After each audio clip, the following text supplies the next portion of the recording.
Assalamualaikum teman-teman. Pada video kali ini kita akan membahas mengenai apa itu reksadana syariah. Tapi sebelum itu alangkah baiknya kalau kita berkenalan terlebih dahulu ya. Di sini kami dari kelompok 4 mata kuliah Perencanaan Keuangan Syariah yang beranggotakan saya sendiri Fenty, lalu ada teman saya Hanifah, Fajrul, Haura, dan juga Yosi yang dibimbing oleh Ibu Reswa Fitria akan membahas mengenai beberapa poin penting. Di antaranya seperti pengertian reksadana dan reksadana syariah, perbedaan reksadana konvensional dengan syariah, akad yang digunakan, jenis, hingga mekanisme dan pihak-pihak yang terlibat dalam reksadana syariah. Nah, supaya teman-teman dapat memahami lebih dalam mengenai isi dari video ini, mari tonton video ini sampai akhir ya. Pertama, reksadana adalah wadah yang digunakan untuk menghimpun dana masyarakat pemodal dan diinvestasikan ke dalam portofolio efek oleh manajer investasi. Reksadana dapat dikatakan sebagai reksadana syariah apabila memenuhi prinsip syariah di pasar modal, yaitu akad, cara pengelolaan, dan portofolionya tidak bertentangan dengan prinsip syariah di pasar modal sebagaimana diatur dalam Peraturan Otoritas Jasa Keuangan Nomor 15/POJK.04/2015 tentang penerapan prinsip syariah di pasar modal. Lalu, apa yang membedakan dengan reksadana konvensional? Berikut ini kami tampilkan perbedaannya. Dari segi pengelolaannya, reksadana syariah dikelola sesuai dengan prinsip syariah. Sementara reksadana konvensional dikelola tanpa memperhatikan prinsip syariah. Dari segi isi portofolionya, reksadana syariah berisi efek-efek syariah seperti saham syariah, sukuk, dan juga efek syariah lainnya. Sementara reksadana konvensional bisa berupa efek syariah dan juga non-syariah, seperti obligasi dan saham dari emiten yang memproduksi alkohol, rokok, dan bank berbasis ribawi. Kemudian, terdapat mekanisme pembersihan kekayaan dari dana yang tidak dapat diakui sebagai nilai aktiva bersih atau NAB di dalam reksadana syariah. Sementara di dalam reksadana konvensional, mekanisme tersebut tidak ada. Dari segi pengelola, reksadana syariah dikelola oleh manajer investasi syariah atau MIS atau manajer investasi yang memiliki unit pengelolaan investasi syariah atau UPIS. Sementara reksadana konvensional itu hanya dikelola oleh manajer investasi biasa. Dan yang terakhir, terdapat Dewan Pengawas Syariah atau DPS di dalam reksadana syariah. Sementara itu, DPS tidak terdapat di dalam reksadana konvensional.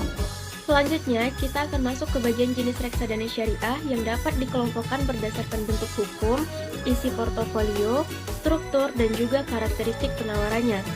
Yang pertama, berdasarkan bentuk hukum, reksadana syariah terdiri dari reksadana syariah perseroan dan reksadana berbentuk kontrak investasi kolektif atau KIK. Yang kedua, berdasarkan isi portofolionya terdiri dari reksadana syariah pasar uang, reksadana syariah pendapatan tetap, reksadana syariah saham, reksadana syariah campuran, reksadana syariah indeks, reksadana syariah berbasis sukuk, dan juga masih banyak lagi yang lainnya. Kemudian yang ketiga, berdasarkan karakteristik penawarannya, reksadana syariah terdiri dari reksadana syariah terbuka atau open end dan reksadana syariah tertutup atau closed end. Lalu bagaimana dengan akad dalam reksadana syariah? Nah, berdasarkan fatwa DSN MUI nomor 20 tahun 2001 tentang pedoman pelaksanaan investasi dengan reksadana syariah, akad antara investor dengan manajer investasi adalah akad wakalah. Sedangkan akad antara manajer investasi dengan pengguna investasi merupakan akad mudharabah. Nah, berdasarkan fatwa tersebut, maka akad antara manajer investasi dengan perusahaan adalah akad mudharabah. Nah, untuk kedepannya dimungkinkan untuk menggunakan akad lainnya seperti dalam penggunaan sukuk. Saat manajer investasi mengelolakan dananya ke sukuk, maka akad yang berlaku adalah akad sukuk. Setelah kita membahas mengenai pengertian, jenis, akad, dan juga perbedaan, selanjutnya siapa saja sih pihak-pihak yang terlibat dalam penerbitan dan pengelolaan dalam reksadana syariah? Jadi, yang pertama ada manajer investasi. Manajer investasi merupakan pihak yang kegiatan usahanya mengelola portofolio efek untuk para nasabah atau mengelola portofolio investasi kolektif untuk sekelompok nasabah. Yang kedua, ada bank kustodian. Bank kustodian merupakan bank umum yang telah memperoleh persetujuan untuk melakukan penyimpanan dan pengadministrasian kekayaan reksadana. Pihak yang ketiga, ada agen penjual efek reksadana. Produk reksadana dapat dipasarkan oleh manajer investasi dan pihak lain yang bertindak sebagai agen penjual efek reksadana. Yang keempat, yaitu ada Dewan Pengawas Syariah atau DPS.